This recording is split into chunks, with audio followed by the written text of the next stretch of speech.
म्हणजे आमदारांना स्वतःच्या मतदारसंघासाठी 5 कोटी, खासदारांना स्वतःच्या मतदारसंघासाठी 5 कोटी, पण महापौर बंगल्याच्या रेनोव्हेशनसाठी जवळपास 5.5 कोटी हा खर्च मुंबई महानगरपालिका म्हणजेच तुम्ही आम्ही मुंबईकर ह्या नवीन महापौरांसाठी उचलणार होतो. महापौर होऊन 6 महिने नाही झालेत, पण पहिलं म्हणजे गाडीवर लाल दिवा, सायरन ही कॉन्ट्रोवर्सी झाली. मग इंटिरियर्समध्ये इटालियन मार्बल वगैरे लावलेलं आहे, ती कॉन्ट्रोवर्सी झाली. आता परत 2.5 कोटी आणि जणू काही त्यांना ताजमहालच बांधायचा होता. पण आपण सर्वांनी मुंबईकर म्हणून आवाज उठवलात, विरोध केलात, मीडियाने देखील तो आवाज सगळीकडे पोचवला आणि आता असं कळतं की मुंबई महानगरपालिकेने ह्या निर्णयाला स्थगिती दिलेली आहे. या निर्णयाच्या स्थगितीचे आम्ही स्वागत करतो. 6 महिने नाही झालेत, पण महापौरांना नवीन गाडी पाहिजे, नवीन बंगला पाहिजे. ती ॲड होती ना कुठची, नया घर नई गाडी, वा काय काय होतं त्यांचं, हा नाही काय, अच्छा ठीक आहे, पुढचं तुम्हाला माहिती आहे. पण मुख्य गोष्ट हीच आहे की मुंबईकरांचा पैसा उधळपट्टीसाठी जसा वापरला जातोय, एकंदर कचऱ्याचा विषय असेल, पाण्याचा विषय असेल, BSCचा विषय असेल, मोकळ्या मैदानांचा विषय असेल, इथे सगळीकडे वेगळ्या एका ह्यानी लक्ष आहे त्यांचं भाजपचं. आणि महापौरांच्या कम्फर्टवर, उपमहापौरांच्या कम्फर्टवर एक खास लक्ष ह्या भाजपने दिलेलं आहे. असो, ह्या गोष्टींकडे आमचं लक्ष राहील आणि विरोध असेलच. पण ह्याहूनही जास्ती महत्त्वाचं म्हणजे जो काल आम्ही विरोध दर्शवलेला आहे, मी मुख्यमंत्र्यांना स्वतः पत्र देखील लिहिलेलं आहे. मुंबईमध्ये मोकळ्या जागा ज्या आहेत, मोकळी मैदानं जी आहेत, ती भाजप ढापण्याचा प्रयत्न करत आहे. आपल्या सर्वांना माहिती आहे, नेव्हिल डिसूजा फुटबॉल टर्फ जे मुंबईमधलं एकमेव आर्टिफिशियल टर्फ पूर्ण फुटबॉलचं मैदान आहे. हजारो लहान मुलं मुली असतील, तरुण मुलं मुली असतील, इंडियाचे काही प्लेयर्स असतील, महाराष्ट्रासाठी काही खेळणारे प्लेयर्स असतील, ह्या टर्फवर येऊन ट्रेनिंग करतात, गेम्स खेळतात. YPL म्हणजे युवा प्रेसिडेंट्स लीगमध्ये जवळपास 7,500 तरुण मुलं मुली हे खेळत असतात प्रत्येक वर्षी. म्हणजे तुम्ही अंदाज घ्या याचा किती स्कोप मोठा आहे. हे तर ढापून भाजपच्या आवडत्या कॉन्ट्रॅक्टरला द्यायचं कॉन्ट्रॅक्ट, तिथे कन्व्हेन्शन सेंटर करायचं आणि त्यानंतर तिथे भाजपच्या नेत्याचं नाव द्यायचं. रंगशारदा भाजपचा एक बिल्डर विकत घेणार आहे. मागची जी स्कीम आहे, मुख्यमंत्र्यांच्या जवळचे एक बिल्डर आहेत ते तिथे करत आहेत झोपडपट्टी स्कीम. आणि हे सगळं होत असताना अर्थात इथे कन्व्हेन्शन सेंटर करायचं आणि भाजपच्या नेत्याचं नाव द्यायचं. हा एक प्रयत्न आहे, त्याला आम्ही विरोध तर करणार आणि रस्त्यावर उतरून पण विरोध करणार. पण ह्याहूनही पुढे जात असताना इथेच थांबले नाही भाजप. निर्लज्जपणा बघा, मुंबईमध्ये जवळपास 16 एकर मुंबईचे हे एका ट्रस्टला दिलेले आहेत. त्याच्यात अंधेरीमध्ये एक मोठं प्लेग्राऊंड आहे, मोठं क्रिकेटचं मैदान आहे.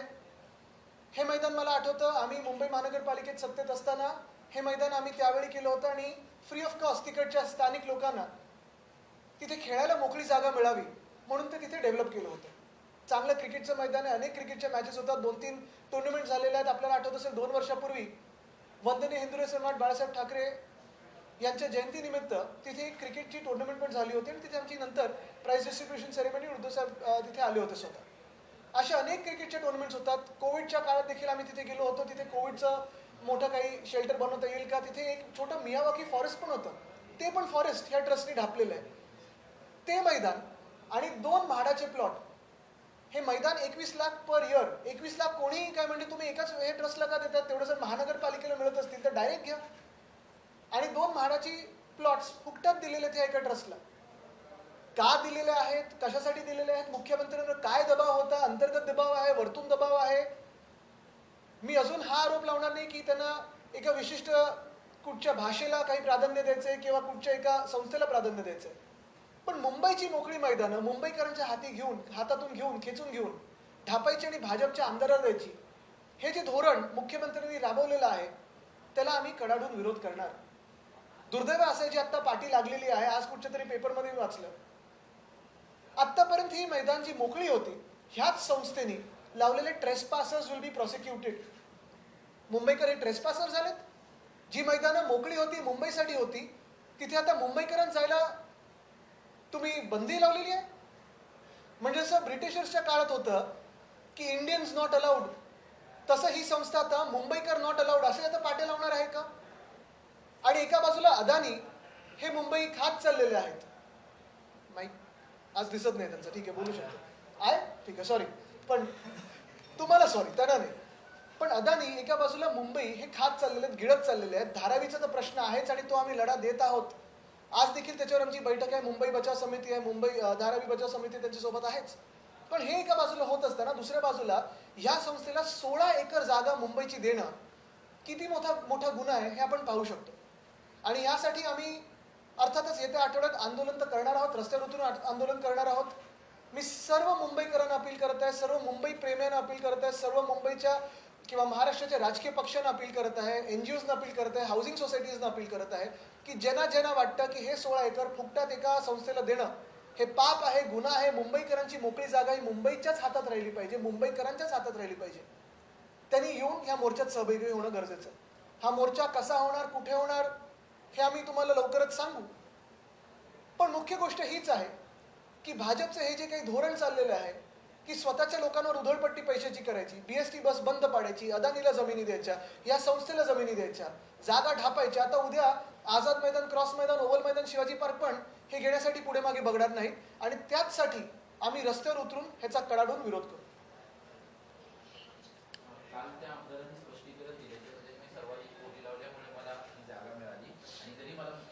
मुंबईच्या जागेवर बोली लावतात. मुंबईच्या जागेवर मुख्यमंत्री तर बोली लावायला लागलेत, मुंबई ऑप्शन करायला लागलेत. हॉर्स ट्रेडिंग वाटलं. ठीक आहे, भाजपला सवय असेल की 50 खोके द्या आणि तुम्ही कोणी विकत घेऊ शकता. पण मुंबईच्या जागा या तुम्ही असे ऑप्शन करणार संस्थेला ज्या मुंबईसाठी मोकळ्यात मग उद्या शिवाजी पार्कला तुम्ही कराल, ओव्हल मैदानला कराल, काय सोडणार मग तुम्ही?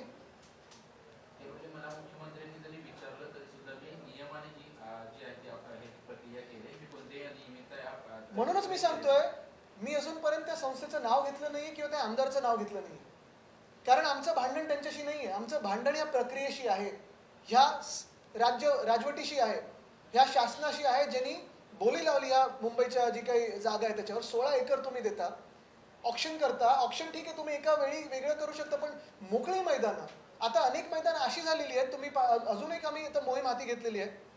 सगळ्या शाखा प्रमुखांना आम्ही सांगत आहोत की अनेक वॉर्ड्समध्ये काही शाळेंनी किंवा असं काही दाखवून किंवा काही संस्थेंनी ग्राउंड घेतलेली आहे, टर्फ टाकलेलं आहे आणि आता सामान्य नागरिकांना तिथे येणंच बंद केलेलं आहे. आपल्याला आठवत असेल, आमच्या वेळी जेव्हा आमचं सरकार होतं मुंबई महानगरपालिकेत, आमचं धोरण स्पष्ट होतं की सकाळी 5 ते 9 आणि संध्याकाळी 5 ते 9 सामान्य नागरिकांना, मुंबईकरांना ती जागा फ्री ऑफ कॉस्ट वापरायला, मग त्यांच्या एक्सरसाइजसाठी, वॉकिंगसाठी, जॉगिंगसाठी, योगासाठी ही दिली गेलीच पाहिजे. ही मुंबईची मोकळी मैदान आहेत. अर्थात तिकडचे खासदार पण काही स्थानिक बोलणारच नाहीत, कारण त्यांच्या पण क्लबचा विषय आहे, त्याच्यासाठीच ते तिथे गेलेले आहेत. तो पण आम्ही विषय विसरलो नाहीये. ते अंधेरी जुहूच्या आसपासचे जे खासदार आहेत तिकडचे.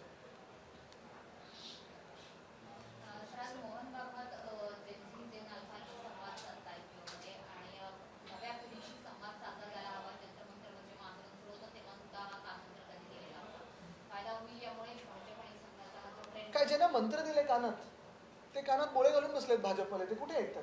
लाठीचार्ज करताना, टिअर गॅसच्या सामोरे जाताना, AK-47 झेलताना ही सगळी कानमंत्र कुठे होती?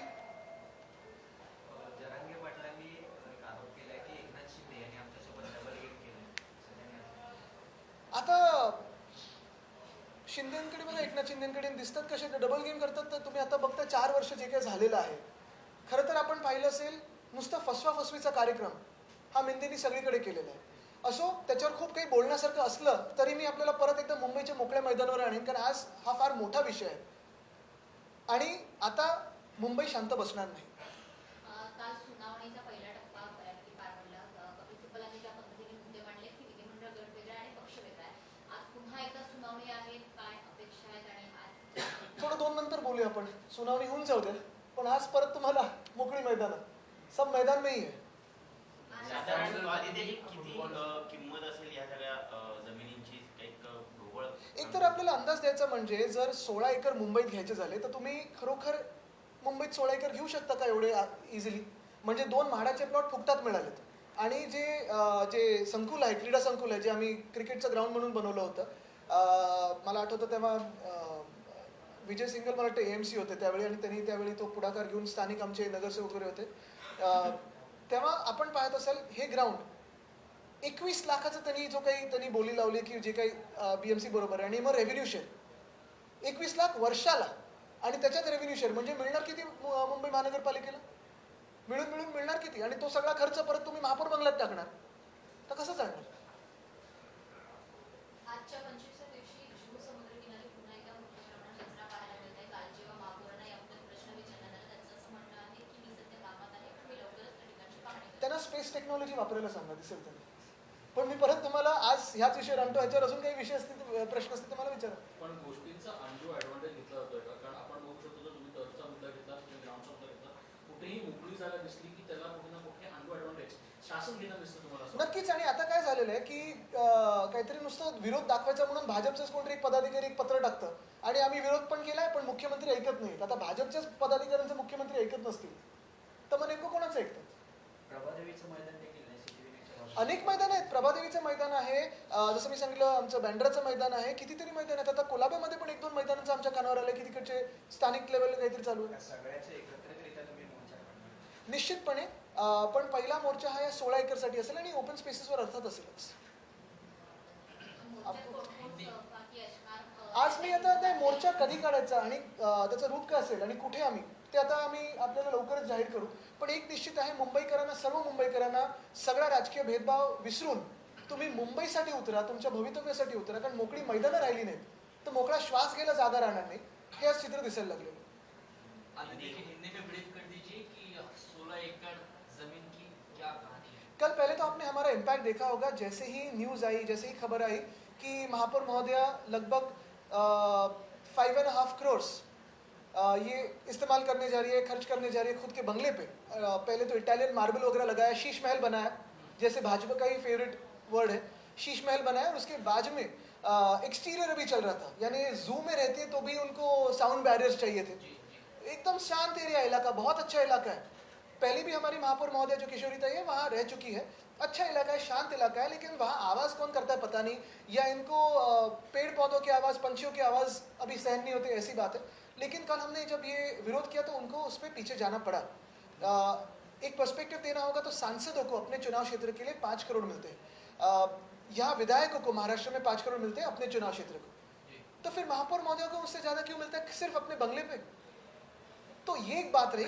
और दूसरी बात यही है कि मुंबई में जैसे ये एक लूट चली है, वैसे दूसरी लूट ओपन स्पेसेस की है.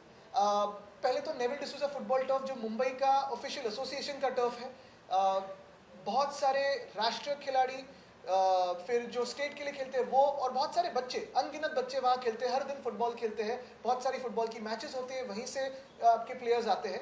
तो वो छीना जा रहा है. क्यों? तो पीछे स्लम में सीएम के एक करीबी बिल्डर का एक स्कीम चल रहा है और इस तरफ रंग शारदा भी बीजेपी के एक बिल्डर को जाने वाला है. तो फिर वो क्या करें, तो वहाँ एक कन्वेंशन सेंटर बनाए और भाजपा के नेता का नाम दे. तो ये बात है. दूसरी बात अगर आप देखें तो मुंबई में लगभग 16 एकड़ एक ट्रस्ट को दिया जा रहा है. 16 एकड़ ओपन स्पेस. वहाँ एक क्रिकेट का ग्राउंड है बहुत बड़ा, लेकिन वो किसी एसोसिएशन का नहीं है. वहाँ आम जनता जाके खेलती है. हर दिन बहुत सारे लोग चलने को जाते हैं, टहलने को जाते हैं, योगा करने को जाते हैं. वहाँ एक मियावाकी फॉरेस्ट भी है. दुर्भाग्यपूर्ण बात यही है कि उसी ओपन स्पेस पे आज उसी संस्था ने लिखा है ट्रेसपासर्स विल बी प्रोसिक्यूटेड. तो भाजपा अभी कॉलोनियल नीति इस्तेमाल कर रही है. जैसे पहले कहा जाता था कि इंडियंस नॉट अलाउड, वैसे अभी ये संस्था कह रही है मुंबईकर्स नॉट अलाउड, मुंबईकर को ट्रेसपासर कह रही है. और वैसे ही उनको म्हाडा के और 2 प्लॉट फ्री ऑफ कॉस्ट मिले. इसका विरोध तो होगा, विरोध प्रदर्शन होगा. मुंबई में बहुत बड़ा विरोध प्रदर्शन होने वाला है. और मैं आप ही के माध्यम से सारी जनता को, सारे मुंबई प्रेमियों को, मुंबईकरों को, सारे अपने जो डिवाइड्स है वो बाजू में करके इस ओपन स्पेस के लिए और सारे मुंबई के ओपन स्पेस के लिए जहाँ जहाँ भाजपा ये ओपन स्पेसेस लेने चाहती है, अपने बिल्डर कॉन्ट्रैक्टर दोस्तों को देनी चाहती है, वहाँ हम उतरेंगे और विरोध करेंगे. यही अपील करना चाहते हैं. आदित्य जी, इस पर बीएमसी के मेयर की तरफ से क्लैरिफिकेशन आया है. उन्होंने बोला कि मेयर बंगलो हेरिटेज बिल्डिंग है, एएसआई के अंतर्गत आता है. मेयर बंगलो के अंदर कुछ रुचिकरण नहीं हो रहा है, बल्कि बाहर किया जा रहा है. हालांकि टेंडर कैंसिल हो गया है. तो पहले जो 2.39 या 2.40 करोड़ इस्तेमाल हुए तो वो हेरिटेज में क्या इटालियन मार्बल लगा है, क्यों, क्या ये नाता है, क्या और करने जाते हैं. चलो हम सभी को एक न्योता दीजिए, चाय पे बुलाइए, हमें चाय पे चर्चा करते हैं कि कितना खर्चा हुआ है, सभी जाएंगे. अच्छा, दूसरी बात यह है कि अगर हेरिटेज बंगलो है तो हेरिटेज का ये भी नॉर्म होता है कि हेरिटेज वास्तु ये रास्ते से दिखनी चाहिए. तो अगर आप साउंड बैरियर लगाओगे तो रास्ते से आपका घर दिखेगा नहीं. तो क्या छुपाना चाहते हो आप? कौन से डीलिंग्स छुपाना चाहते हो आप? और तीसरी बात यह है कि महापौर महोदया ये अपनी ऑफिस में ज़्यादा वक्त रहने चाहिए, मुंबई के रास्तों पे होनी चाहिए। मुंबई में खुद का घर है और ये जो अभी कॉलोनियल वेस्टेज है कि आपको गाड़ी भी चाहिए, गाड़ी भी दूसरी चाहिए, फिर बंगले पे भी खर्चा हो, ये भी हो, वो भी हो, क्यों चाहिए? मुंबईकर हो, मुंबई के आपके घर में रहिए और बीएससी से आइए जाइए, क्यों मुंबईकरों का खर्चा बढ़ा रहे हैं आप? शाम में मोहन भागवत मुंबई में हैं और इस दौरान कई छात्रों से वो बातचीत करेंगे, संवाद करेंगे। कह रहे हैं कि कल मैंने इस पे बहुत डिटेल्ड एक उत्तर दिया है और वो आप सभी ने दिखाया है, और मैंने आज कहीं और भी देखा, पोस्टर्स भी लगे हुए कि I am Gen Z but respect me, I am Gen Z but don't do lathi charge on me, ये भी दिखने लगे आजकल। तो ये भी एक भावना लोगों में है कि क्या जेनजी को ऐसे ट्रीट किया जाए। और सिर्फ जेनजी नहीं, देश का कोई भी इंसान हो जो न्याय मांग रहा हो, पीसफुली आ रहा हो, क्या उस पर लाठी बरसाई जाए, जिस पे कीले लगाए, क्या उस पर टीयर गैस फेंका जाए, क्या उस पर AK-47 चलाई जाए, क्या इलेक्ट्रिक टेजर गन और मेटल पैलेट नेशनल कैपिटल में चलाया जाए, क्या उनको दहशतवादी कहा जाए? आदित्य जी आज पूछे युवाओं के सवाल पूछने में ये सत्ताधारी जो है ये पूरी तरह से असफल रहे, क्या इसलिए अब आरएसएस प्रमुख को खुद मैदान में उतरकर उनसे संवाद साधने की कोशिश करते हैं? नहीं, सरकार कौन चला रहा है? सरकार तो भाजपा चला रही है जो युवा विरोधी है। आप देख रहे हो जैसे बहुत सारे युवाओं को और युवतियों को ट्रोल किया गया, उनकी कंपैरिजन की गई, 15 साल की एक स्टूडेंट से माफ़ी मंगवाई, कि यही युवा धोरण है इनका? आदित्य जी मेटा के अधिकारी आज दूसरे दिन जो हैं वो केंद्रीय मंत्री जो उनका एक डेलीगेशन उससे मिल रहा है। ये कहा गया है कि खुद मार्क जुकरबर्ग की तरफ से माफी मांगी गई है डीप फेक वीडियो के मामले में, और प्रधानमंत्री का जो वीडियो हटाया गया था उस पूरे नहीं, मैं तो पहले बात कहना चाहता हूँ कि जो भाजपा का एजेंडा था 2014 का और 2019 का, यही पहले डीप फेक था। अच्छे दिन आने वाले हैं, यही पहले डीप फेक बात थी। कहाँ है अच्छे दिन? $1 ट्रिलियन इकोनॉमी हम बनने वाले थे 2022 तक, हर एक को घर मिलने वाला था 2022 तक, हर घर नल जल क्या था वो 2022 तक, Khelo India, hit India, fit India, smart city, ये सब डीप फेक है। और अगर आप देखें तो बहुत सारे लोग जो आज खुद को भाजपा ही कहते हैं, 2/3 तो बाहर के लोग हैं जिन पे आरोप लगे हुए हैं, फिर वो कहीं के मुख्यमंत्री हो, कहीं के DCM हो, कहीं के सांसद हो, उन पे बहुत सारे लोगों ने, स्वयं प्रधानमंत्री महोदय ने लेके बहुत सारे कार्यकर्ताओं ने उन पे आरोप लगाए थे भ्रष्टाचार के। आज कुछ को वो भाजपा ही कहते हैं, वो भी डीप फेक है। लेकिन एक बात इसमें गहराई की है और ये आप सभी ने जाननी चाहिए कि अगर आज एक फ्री स्पीच के प्लेटफॉर्म को, भले वो X हो या मेटा हो या कोई भी हो, अगर बुलाया जा रहा है सरकार की तरफ से और कह रहे हैं कि माफ़ी मांगो और ये करो, वो मत करो, वो करो, वो मत करो, आज इसको बंद कर रहे हैं, यानी जो फ्रीडम ऑफ स्पीच है उसको बंद कर रहे हैं। दूसरे किसी भी विकसित और लोकतांत्रिक देश में ऐसे होता नहीं है। कल आपको भी वैसे ही बंद करेंगे। कपिल सिब्बल आप लोगों की तरफ से लड़ाई लड़ रहे हैं, आज जिरह की लगातार दूसरा दिन है, न्याय मिलेगा उम्मीद है? हम तो महामानव डॉक्टर बाबा साहेब अम्बेडकर जी ने जो संविधान लिखा है उसी के माध्यम से ही न्याय मांग रहे हैं, और न्याय प्रक्रिया में विश्वास रहने के लिए न्याय समय पे आना ज़रूरी है। क्योंकि ये सिर्फ हमारी बात नहीं, ये सिर्फ एक पार्टी की बात नहीं है, बहुत सारे पार्टियों की बात है। हमारे बाद TMC हो, NCP हो, आम आदमी पार्टी हो, इनको भी तोड़ा गया। सबसे अहम बात यही है, सिर्फ पॉलिटिकल बात नहीं है। अगर न्याय व्यवस्था में किसी का विश्वास रहे, ये चाहते हैं, तो न्याय मिलेगा। रहे ना रहे इस पे आगे की बात होती है, क्योंकि जिस देश में इन्वेस्टमेंट आती है, टूरिज्म आते हैं, उसमें प्रेडिक्टेबिलिटी ऑफ लॉ होना बहुत ज़रूरी है। अगर वो ना हो तो देश विकसित नहीं हो सकता और देश में इन्वेस्टर नहीं आ सकता। आपने कहा कि जो जयंती ने प्रोटेस्ट किया उनको माफी मंगवाई जा रही है, तो आपका कहने का मतलब क्या उन्हें जबरन बोला जा रहा है कि आप बिल्कुल धमकाया गया, और यही है कि जेंजी ने माफी नहीं मांगी है, जेंजी ने अकाउंटेबिलिटी मांगी है।